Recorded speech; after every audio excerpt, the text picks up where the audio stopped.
नमस्कार साथियों, आप सभी का आपके अपने चैनल लर्न एंड शेयर में मैं मनीष पिवाल तहे दिल से स्वागत और अभिनंदन करता हूं। मेरे प्यारे साथियों, मेरे शेर और शेरनियों, मेरे काजू कतलियों, हो जाओ तैयार और अब आपको होने वाला है सामाजिक विज्ञान से प्यार। तो दोस्तों, हम लोग चैप्टर 2 संसाधन के रूप में लोग शुरू कर चुके थे, जिसमें हमने लेक्चर 1 और लेक्चर 2 कंप्लीट कर लिया। आज का जो हमारा वीडियो है लेक्चर नंबर 3। हम जनसंख्या की गुणवत्ता के बारे में पढ़ रहे थे। जनसंख्या की गुणवत्ता कैसे सुधरती है, साक्षरता दर शिक्षा से सुधरती है, जीवन प्रत्याशा ज्यादा, कितने जीने के साल हैं उनसे है, तो वो हेल्थ पे डिपेंड करता है। इनसे हमारा क्या है, जीवन की गुणवत्ता है, जो पॉपुलेशन की क्वालिटी है, क्वालिटी ऑफ पॉपुलेशन या जनसंख्या की गुणवत्ता सुधरती है। हम शिक्षा के बारे में पढ़ चुके थे। आज जो हम लोग पढ़ने आए हैं वो लेक्चर 3 के बारे में आए हैं। अध्याय 2 लेक्चर 3 संसाधन के रूप में लोग। जनसंख्या की गुणवत्ता, क्वालिटी ऑफ पॉपुलेशन। भाई पॉपुलेशन में क्वांटिटी तो है, भाई हमारे यहाँ पे 135 करोड़ की आबादी है, चीन में उससे भी ज्यादा है और बाकी है, फिर हम दोनों से सब नीचे। क्वांटिटी तो है पर उसकी क्वालिटी भी होनी चाहिए। क्या है, क्वांटिटी तो हमारे पास है भाई, क्वांटिटी में तो कोई डाउट नहीं। क्वांटिटी का तो मतलब क्या हो गया, क्वांटिटी का मतलब तो ये हो गया कि भाई नंबर कितना है, नंबर कितना है, ठीक है, नंबर भाई कितने हैं, कितने लोग हैं। और गुणवत्ता क्या बताता है, गुणवत्ता क्वालिटी बताता, क्वालिटी होना चाहिए। क्वालिटी मतलब यूजफुल कितना है, यूजफुल कितना है। भाई क्वांटिटी तो है, आपके पास बहुत ज्यादा लोग हैं, पर उनमें से यूजफुल कितने हैं, ये इंपॉर्टेंट बात है। तो हमें इसी बात को जानना है। और आज की जनसंख्या की गुणवत्ता में हम लोग शिक्षा कर चुके हैं। अब आज हम लोग करेंगे स्वास्थ्य के बारे में, हेल्थ के बारे में। क्यों? Because health is wealth, health is wealth. Wealth क्या होती है, वेल्थ क्या होता है, मनी मनी, पैसा पैसा। तो भाई हेल्थ है तो ही वेल्थ है। पहला सुख निरोगी का है, ठीक है। बहुत से ऐसे सेंटेंसेस हैं जिन पर हम लोग बात कर सकते हैं। तो हेल्थ इज वेल्थ, तो हेल्थ को हमें सही रखना होगा। किसी व्यक्ति का स्वास्थ्य उसे अपनी क्षमता को पहचानने और बीमारियों से लड़ने की ताकत देता है। अब क्या होता है, किसी व्यक्ति का स्वास्थ्य, जो किसी भी पर्सन की जो हेल्थ है ना बेटा, वो क्या करती है, अब उसकी बीमारियों को पहचानने में और उसको बढ़ाने, उसको कंट्रोल करने में उसकी कैपेसिटी को बताता है। अभी कोरोना महामारी के दौरान में आप सबने एक बहुत वर्ड सुना होगा, इम्यूनिटी सिस्टम। इम्यून सिस्टम आपका मजबूत होना चाहिए, प्रतिरोधक क्षमता आपकी मजबूत होनी चाहिए। प्रतिरोधक क्षमता किस चीज के लिए, कि भाई जो बीमारियां उनसे हम लोग लड़ सके, डटकर लड़ सके, शरीर लड़ सके। पेट में दर्द हो रहा कोई बात नहीं, हल्का फुल्का, ठीक है, कोई बात नहीं। शरीर में जान होनी चाहिए, ताकत होनी चाहिए। तो वो कैसे पता चलता है, किसी व्यक्ति का स्वास्थ्य पता चल जाता है उसको, यार मेरे पेट में हल्का सा दर्द हुआ, किसी से बर्दाश्त ही नहीं होता। तो क्या होता है, उसकी जो इम्यूनिटी पावर है वो कमजोर। हल्का सा बारिश में निकला, सर्दी जुकाम हो गया, ठीक है, कभी थोड़ा ठंडा खा लिया और कोई परेशानी हो गई। तो जहां जब जल्दी से बीमारी कैप्चर कर लेती है तो वो क्या होता है, इम्यून सिस्टम कमजोर होता है। और जब ज्यादा अच्छे से डट का सामना कर लेते हैं तो इम्यून सिस्टम मजबूत होता है। अस्वस्थ लोग किसी संगठन, समाज और देश के लिए बोझ बन जाते हैं। हम लोगों ने क्या पढ़ा था, दायित्व और संपत्ति पढ़ा था। दायित्व क्या है, जिम्मेदारी है, ठीक है, आपको उसका ध्यान रखना पड़ेगा। और संपत्ति क्या है, आपके लिए बेनिफिशियल है। जैसे कि मैं आज आपको एक उदाहरण देता हूं, ठीक है भाई, आप मेरे स्टूडेंट हो, ठीक है, आप मेरे स्टूडेंट हो, ठीक है। मैं कभी आपके पास आया और मैंने बोला, यार भाई मैं ना 10 दिन के लिए, 15 दिन के लिए, 20 दिन के लिए कहीं बाहर जाकर के आ रहा हूं, ये मेरा 1 लाख रुपए है ना, तुम लोग रख लो। वैसे है नहीं मेरे पास 1 लाख रुपए, पर मैंने कहा भाई 1 लाख रुपए तुम लोग रख लो। अब ये 1 लाख रुपए जो तुमने रखे हैं ना, ये तुम्हारे लिए जिम्मेदारी, तुम इसका इस्तेमाल नहीं कर सकते, क्योंकि तुम्हें पता है मनीष सर कभी भी आ जाएंगे पैसा मांग लें, कहां से देंगे, ठीक है। 1 लाख रुपया सर का, हमारा थोड़ी, किसी और का है, घर में पड़ा है पर आपकी यूज नहीं आ रहा, जिम्मेदारी है, संभाल के रखना। कहीं चोर करके ले गया तो और भी टेंशन वाली बात है हमारी, तो सर तो हम लोग क्या देंगे। तो 1 लाख रुपया आपके पास है तो सही, पर वो आपकी जिम्मेदारी, आप उसका यूज नहीं कर पा रहे। और दूसरी तरफ 1 लाख रुपया आपका खुद का आपके पास घर में, घर में खुद के पास आपके पास है, तो आप उसे यूज कर सकते हो। गाड़ी खरीदने के मन में आ गई, गाड़ी खरीद ली, एसी खरीदने के मन में आ गई, एसी खरीद लिया, टेलीविजन खरीदने के मन में आ गई, टेलीविजन खरीद लिया। 1 लाख रुपए आपके पास है, आप उसे यूज कर सकते हो। बट अब यहां पे डिफरेंस क्या समझाना चाहता हूं, ये आपके लिए क्या है, ये दायित्व है, ये दायित्व है, ये आपको देना ही पड़ेगा, ये मुझे देना पड़ेगा। ये पैसा आपके पास होते हुए भी आप इसे यूज नहीं कर सके, पर ये क्या है, ये हमारे लिए क्या है, ये पूंजी है। ये क्या है, पूंजी है, आपका है, जब चाहो जब इस्तेमाल कर लो। इसी प्रकार से क्या है, हमारे पास जनसंख्या तो है, पर अगर वो जनसंख्या, अगर कोई बीमार है, वो खराब है पर हम उसका इस्तेमाल नहीं कर सकते, वो किस काम का है, वो कोई काम ही नहीं आएगा। उस पर इलाज पे और पैसा खर्च करना है, उसका ध्यान और रखना है, तो वो क्या है, हमारे लिए दायित्व है, जिम्मेदारी। पर लोग हमारे पास स्वस्थ हट्टे कट्टे लोग हैं, तो वो क्या है, हमारे लिए पूंजी। तो मैं यहाँ पे क्या दर्शाना चाहता हूं कि भाई आपके पास लोग हैं और वो अस्वस्थ हैं, तो वो आपके लिए दायित्व है। भाई पैसा आपके पास था पर यूज नहीं कर पा रहे हो, तो लोग तो हैं पर आप उनको यूज ही नहीं कर पा रहे हो, बीमार है, रोज बीमार हो जाते हैं, तो वो समाज संगठन के लिए भी बोझ है। जैसे ये पैसा मेरा वाला 1 लाख रुपए आपके लिए बोझ है, अरे यार सर कब आएंगे लेके जाए, टेंशन है रे सिर पे यार, सर आए और पैसे ले जाए, अपनी चिंता खत्म हो। नहीं तो रोज चिंता रहती है कोई चोर ना ले जाए और हो जाए। मुझे तो मेरी नानी के भी जाना था पर मैं गया नहीं सर के चक्कर में, पैसे कहीं और कोई ले जाए, तो क्या एक टेंशन रहती। तो ऐसे तो ये क्या है, संगठन पे, समाज पे, देश के लिए बोझ बनकर रह जाते हैं। लोगों के स्वास्थ्य पर निवेश मानव पूंजी निर्माण का एक सर्वप्रमुख कारक है। लोगों पर क्या हो, निवेश करा जाए स्वास्थ्य पे। अब स्वास्थ्य पे निवेश का मतलब क्या है, ज्यादा से ज्यादा सरकार हॉस्पिटल्स खोले, अच्छी से अच्छी हेल्थ फैसिलिटी उन लोगों को दे, ठीक है, ये क्या है, स्वास्थ्य पे निवेश है। भाई बच्चों को पोलियो का टीका लगाया जाता है, क्यों लगाया जाता है, कि उनको पोलियो की बीमारी ना हो, ये क्या है, इन्वेस्टमेंट है हेल्थ पे। ज्यादा से ज्यादा सरकार हॉस्पिटल खोलती है, गांव में खोले, ठीक है, छोटे से छोटे कस्बे में खोले, वो सरकार का इन्वेस्टमेंट है, ये सरकार के इन्वेस्टमेंट। अभी वैक्सीन बनवाई, ये सरकार का इन्वेस्टमेंट है हेल्थ में, भाई हमारे लोग कोरोना से बचे रहे, तो ये क्या है, सरकार का इन्वेस्टमेंट है, किस पे, हेल्थ पे। ये वाले भैया योगा कर रहे हैं और कहा जाता है योग करे निरोग रहे, तो आप योगा करा करो और बिल्कुल मस्त और शानदार रहा करो। एक स्वस्थ व्यक्ति में काम करने की अधिक ऊर्जा, शक्ति और सामर्थ्य होता है। भाई जो स्वस्थ है, जो हेल्थी, उसको कोई परेशानी, कोई बीमारी नहीं, तो उसमें क्या होगा, एनर्जी बहुत ज्यादा रहेगी, बिल्कुल फुल एनर्जी के साथ पढ़ाता है वो, फुल एनर्जी के साथ कोई काम करता है, और कुछ काम आ गया पूरी एनर्जी के साथ करेगा, बिल्कुल सुस्त होकर, डल होकर नहीं करता है, हाँ भाई बोल क्या काम है, डल होकर के नहीं करता, पूरी एनर्जी के साथ करता है। शक्ति उसमें, ताकत बहुत ताकत, कुछ भी काम, सुबह 6 बजे से उठा हुआ है, रात को 10 बजे 11 बजे तक काम कर रहा है, बहुत ताकत है। सामर्थ्य है, कैपेसिटी है, किसी काम को करने की कैपेसिटी है, काम कर लेगा, थकता नहीं है, ठीक है, उसको कुछ भी नहीं चाहिए, खाना खाया फिर काम पे लग गया, फिर खाना खाया, तो उसको ताकत है उसमें। तो जो स्वस्थ व्यक्ति है, हेल्थी व्यक्ति है, उसमें ऊर्जा, शक्ति और सामर्थ्य तीनों ज्यादा होते हैं। अच्छा स्वास्थ्य से रोगों से लड़ने का सामर्थ्य देता है। अब भाई ज्यादा स्वास्थ्य अच्छा है आपका, आपकी हेल्थ मजबूत, रोगों से लड़ने की ताकत है। कभी हल्का फुल्का सिर में दर्द हुआ, कोई बात नहीं यार, हो गया, वो एक दवाई लेगा निकल जाएगा। और बाकी कोई रोज बीमारी था, हाँ आज सिर में दर्द हुआ है मेरे, छुट्टी लेगा काम से और करेगा, तो रोगों से लड़ने की भी ताकत उसमें ज्यादा होती है, जो हेल्दी होता है। जनसंख्या के स्वास्थ्य स्थिति को सुधारना किसी भी देश की प्राथमिकता रहती है। प्राथमिकता मतलब प्रायोरिटी रहती है, सबसे पहले काम क्या करना है, ये करना है। तो जनसंख्या किसी भी देश के लिए क्या है, जनसंख्या के स्वास्थ्य को सुधारना उसकी प्राथमिकता है, उसकी प्रायोरिटी है। क्यों है, क्योंकि भाई हेल्थ इज वेल्थ, पहला सुख निरोगी का है। तो जैसे देखो यहाँ पर भी, इस चित्र में भी, ये आपका एनसीईआरटी का है, यहाँ पर बच्चे क्या है, डॉक्टर के पास आए, अपना वेट चेक करवा रहे हैं कि डॉक्टर अंकल हमारा वेट चेक कर दो, हमें कितना वजन है, कम है तो हम ज्यादा खाएं और ज्यादा है तो हम कम खाएं, तो आप जल्दी से चेक करके बता दो। अब डॉक्टर अंकल एक एक को बता रहे हैं, ये हमारे नर्स मैडम है, तो नर्स मैडम चेक कर रही है, ये डॉक्टर साहब को बोलेगी डॉक्टर साहब इसमें तो कम है, तो इसको फिर डॉक्टर साहब दवाई देंगे, और फिर बोलेगी डॉक्टर साहब इसमें तो ज्यादा है, तो इसको डॉक्टर साहब बोलेंगे कम खाया कर तो वो अपना वजन चेक करवा रहे हैं। अब नोट, भारत में ऐसे अनेक स्थान हैं जिनमें ये मौलिक सुविधाएं भी नहीं, बस यही दुख होता है, यही दुख की बात है। आज भी रियल फैक्ट है बेटा, ये किताबों की बात नहीं, ये रियल फैक्ट है। आज भी ऐसे बहुत से गांव हैं जहां पर आपको हॉस्पिटल, प्राइमरी हॉस्पिटल, जो कहते हैं ना प्राइमरी हेल्थ सेंटर होते हैं, स्वास्थ्य केंद्र होते हैं, वो देखने को नहीं मिलते। उनको 20-20, 25-25 किलोमीटर तक दूसरे गांव में जाना पड़ता है। महिलाओं की प्रसव के लिए, डिलीवरी कराने के लिए महिलाओं के हॉस्पिटल्स में, वो दर्द में तड़पती तड़पती उनको 20-20, 25-25 किलोमीटर लेके जाया जाता है। ये दुख की बात है, ये विडंबना है हमारे देश के लिए कि हम इतना बड़ा इंफ्रास्ट्रक्चर खड़ा कर रहे हैं और अभी भी काफी जगह क्या मूल सुविधाएं नहीं है। हम लोगों ने आजादी के 70 साल के बाद बहुत कुछ पाया है, पर अभी बहुत कुछ कम है।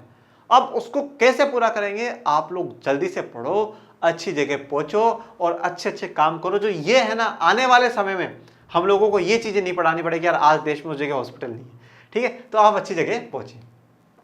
भारत में कुल 381 मेडिकल कॉलेज और 301 डेंटल कॉलेज और है केवल 4 राज्य जैसे आंध्र प्रदेश, कर्नाटक, महाराष्ट्र, तमिलनाडु में कुल राज्यों से अधिक मेडिकल कॉलेज। टोटल भारत में 381 मेडिकल कॉलेज है और 301 डेंटल जो दांतों की पढ़ाई करवाते हैं।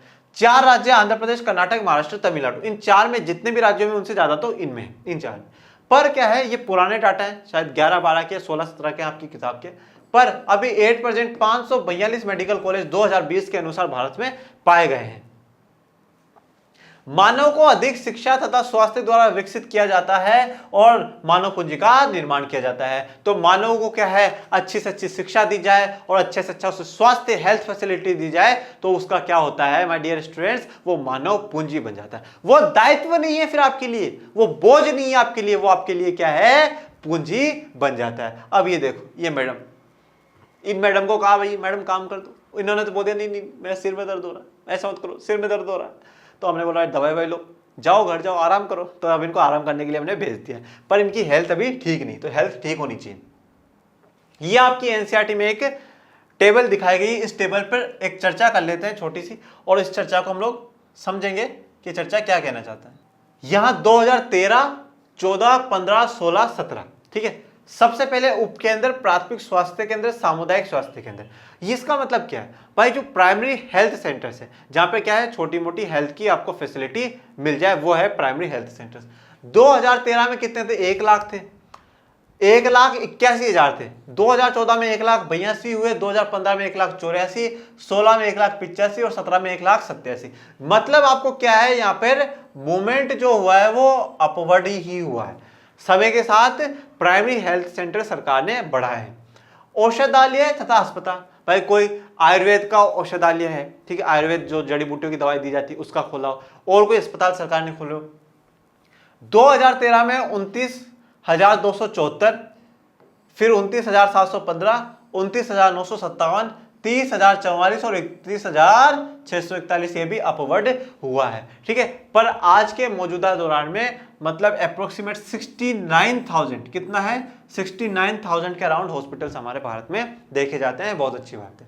बिस्तर, सरकारी हॉस्पिटलों में बिस्तर कितने हैं, पहले 6,28,000 थे, फिर 6,75,000, फिर 7 लाख, ओहो, फिर यहाँ पे गिरावट आई है, ये बहुत बुरी बात है। फिर यहाँ से हमने फिर से ग्रोथ कर ली है, और ये बहुत शानदार प्रदर्शन हम लोगों ने बिस्तरों में भी करा है, पर बीच में गिरावट आ गई थी। कोई बात नहीं, सचिन हर बार 100 नहीं मारता है, विराट कोहली हर बार शतक नहीं मारता है, तो कभी कभार हमारा परफॉर्मेंस डाउन हो गया।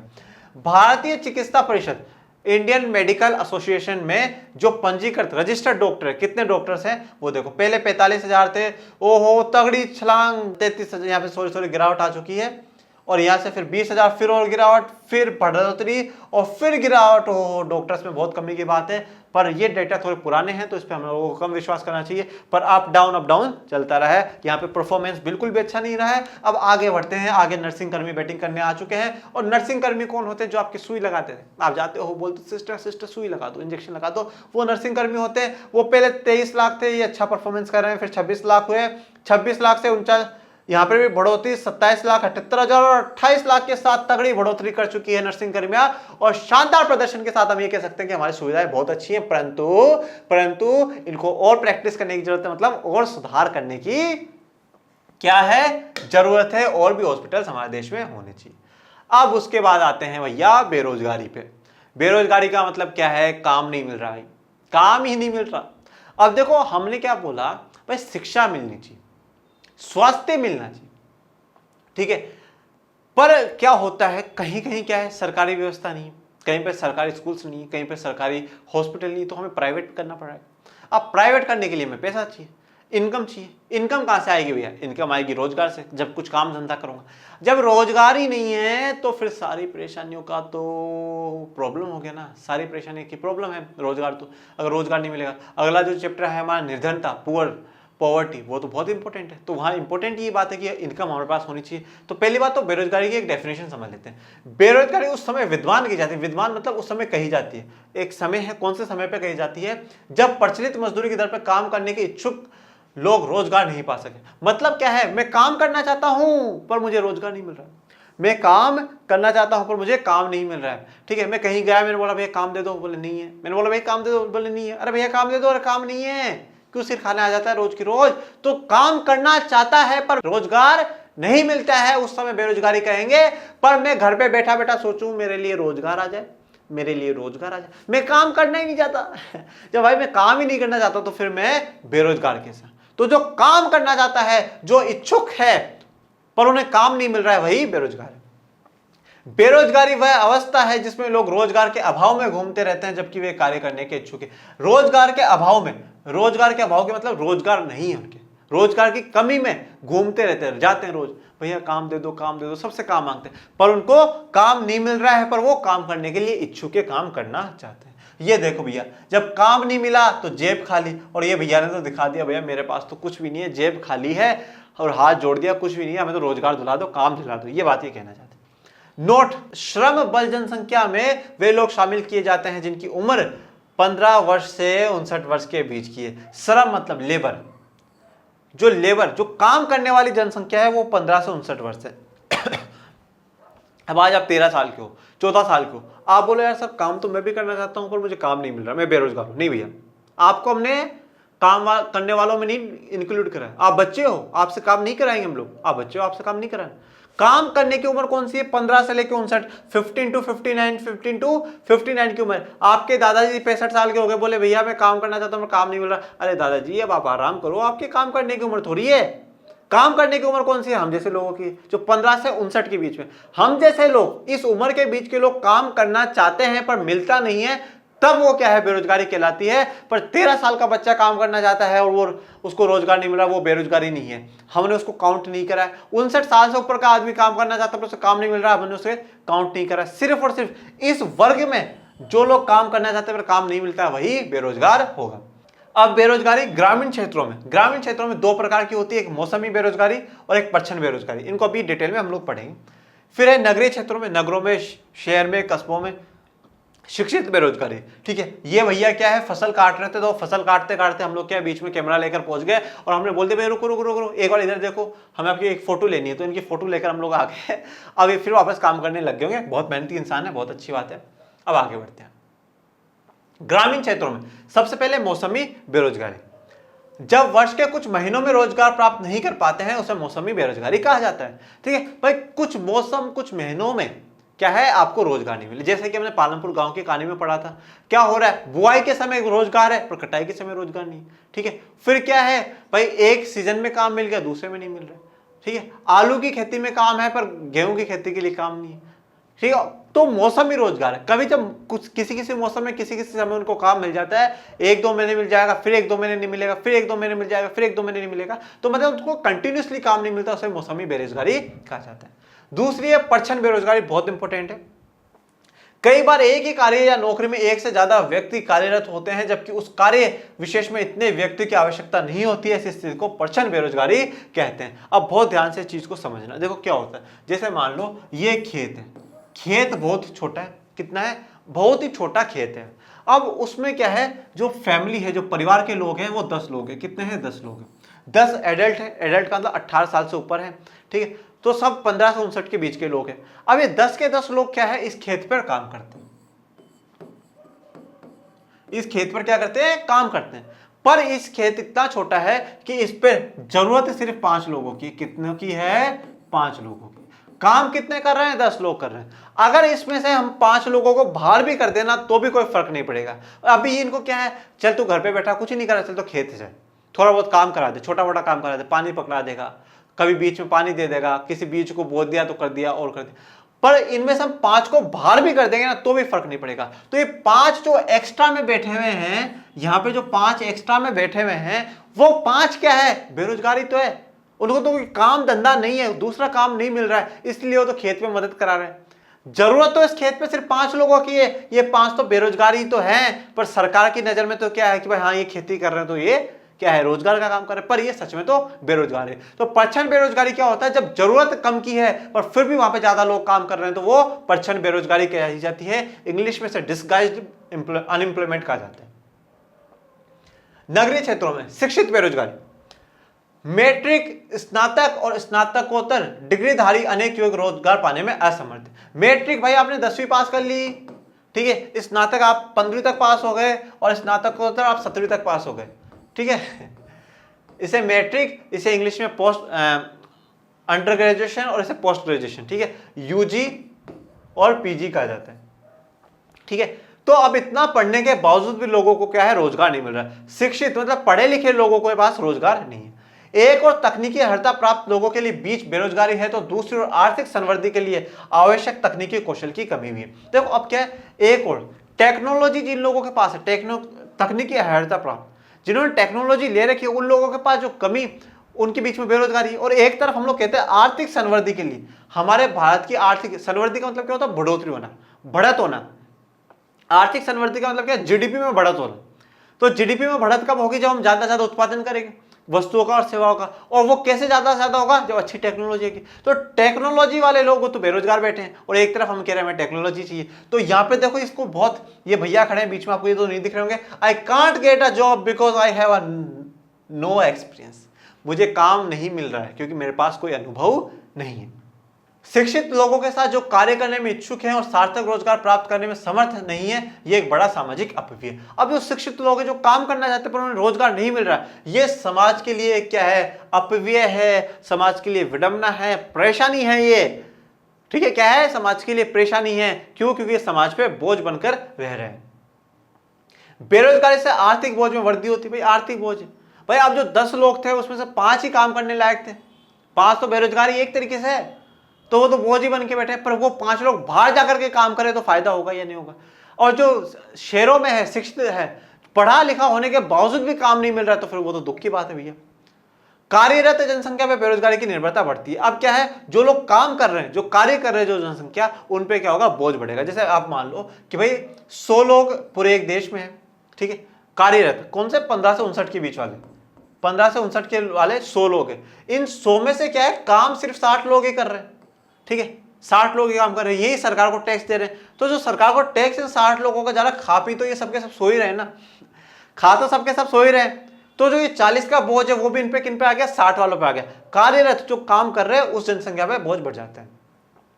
किसी व्यक्ति और साथ ही साथ समाज के जीवन की गुणवत्ता पर बुरा प्रभाव पड़ता है। अब क्या होता है? जब कोई इंसान बेरोजगार होता है, इतना पढ़ने के बाद भी बेरोजगार होता है, तो उसकी जो लाइफ क्वालिटी है, जो life of living of standard है, उस पर असर पड़ता है। कैसे पड़ता है? जैसे मैं आपको बताता हूँ।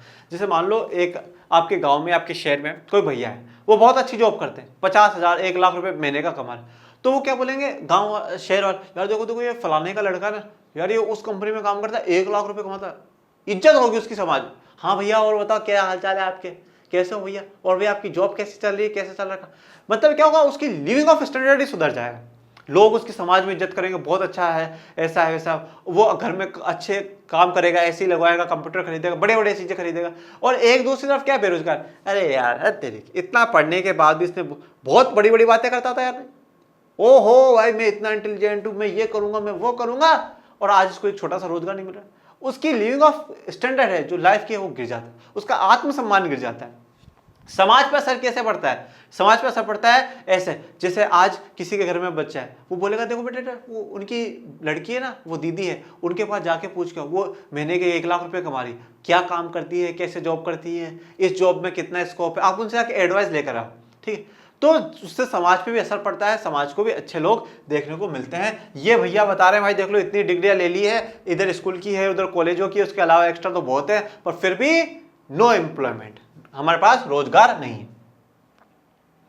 इसलिए किसी अर्थव्यवस्था के समग्र विकास पर बेरोजगारी का अहितकर प्रभाव पड़ता है। बेरोजगारी में वृद्धि मंदीग्रस्त अर्थव्यवस्था का सूचक है। अर्थव्यवस्था के समग्र विकास, समग्र मतलब कॉम्प्रिहेंसिव डेवलपमेंट, पूर्ण रूप से पूरी तरीके से अगर आपको अर्थव्यवस्था का, अपनी इकोनॉमी का डेवलप करना है, मतलब आपको अपने देश का डेवलपमेंट करना है, तो उस पर बेरोजगारी का क्या अहितकर बहुत बुरा प्रभाव पड़ता है। और ये क्या है? बेरोजगारी में वृद्धि मंदीग्रस्त अर्थव्यवस्था। मंदीग्रस्त अर्थव्यवस्था मतलब क्या होता है भाई? एक तो जीडीपी बढ़ती है, वो तो बड़ी बात, जब वो गिरती है तो वो मंदीग्रस्त है, मंदी आ गई है, सुस्ती आ गई, लोग माल नहीं खरीद रहे, उत्पादन नहीं कर रहे, सुस्ती आ जाती है। तो सुस्ती आने का ही क्या है? सूचक है, इंडिकेशन है कि भाई अर्थव्यवस्था सुस्त हो चुकी है, क्योंकि ज्यादा उत्पादन नहीं हो रहा है, उत्पादन ज्यादा नहीं हो रहा तो इसलिए लोगों को काम भी नहीं मिल रहा है। ये भैया ये इमेज बहुत सोच समझ के लगाई गई है कि हमने इतना किताबों का ज्ञान ले लिया है, इतना बोझ हमने अपने सिर पे रख लिया, but we have no money because we have no work. अब तीनों क्षेत्रों में रोजगार, 3 क्षेत्र कौन से? प्राथमिक, द्वितीयक और तृतीयक। तीनों क्षेत्रों में कौन से में कितना रोजगार है वो हमें देखना है। कृषि का सबसे अधिक अवशोषण करने वाला अर्थव्यवस्था का क्षेत्र कृषि। भाई सबसे ज्यादा अगर लोगों को काम दिया है तो किसने दिया? कृषि को दिया। हमने पालमपुर में पढ़ा था 75% आबादी कहाँ है? कृषि पे काम कर रही, तो सबसे ज्यादा काम दिया तो कृषि ने दिया। पिछले वर्षों में पूर्व चर्चित परछन बेरोजगारी के कारण कृषि पर जनसंख्या की निर्भरता में कुछ कमी है। परछन बेरोजगारी के चक्कर में अब क्या था भाई, 10 लोग जो काम कर रहे थे, ठीक है, जरूरत 5 की थी, तो घर के मुखिया ने बोला यार बेटा अपन को जरूरत 5 की है, तुम 5 एक काम करो, बाहर जाकर काम ढूंढो, किसी आसपास के गांव में जाकर के ढूंढो, किसी फैक्ट्री में काम ढूंढो, ठीक है, और कुछ काम ढूंढो। वहां पे क्या होगा, उससे हमारी इनकम भी बढ़ेगी और तुम्हें भी रोजगार अच्छा मिल जाएगा। तो उससे क्या, प्रचंड बेरोजगारी के कारण क्या, कृषि पर से जनसंख्या का दबाव हटा है और दूसरे क्षेत्रों में चले गए। कृषि अधिशेष श्रम का कुछ भाग द्वितीय या तृतीय क्षेत्र में चला गया।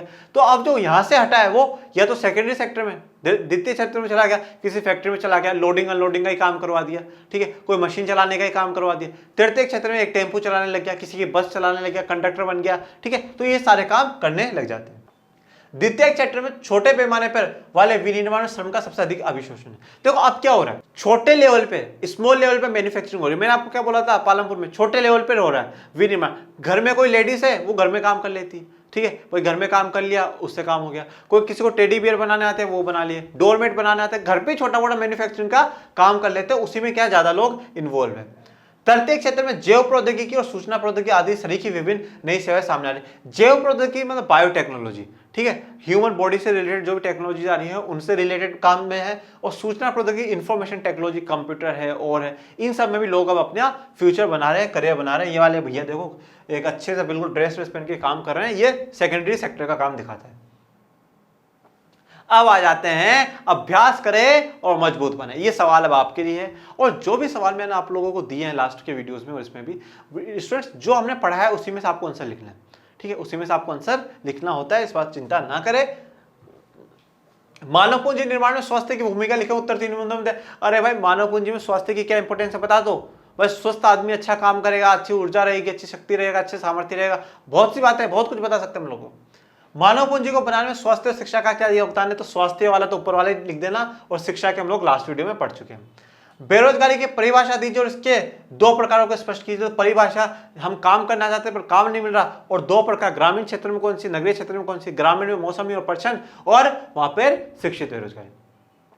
बेरोजगारी की हानियों को विस्तार से स्पष्ट कीजिए। बेरोजगारी की क्या क्या हानि हो रही है भाई, देश पे क्या हो रहा है, बोझ बन रहा है, आर्थिक संवृद्धि के लिए बोझ बन रहा है, ठीक है, समाज के लिए, संगठन के लिए, वो किसी देश के लिए वो बोझ बनते हैं, ठीक है, बेरोजगारी बढ़ती है, मंदीग्रस्त अर्थव्यवस्था में चलती है। ये वाले भैया बहुत मेहनत कर रहे हैं, पढ़ के आपको भी ऐसे ही मेहनत करनी है और सारे सवालों के आंसर लिखने हैं।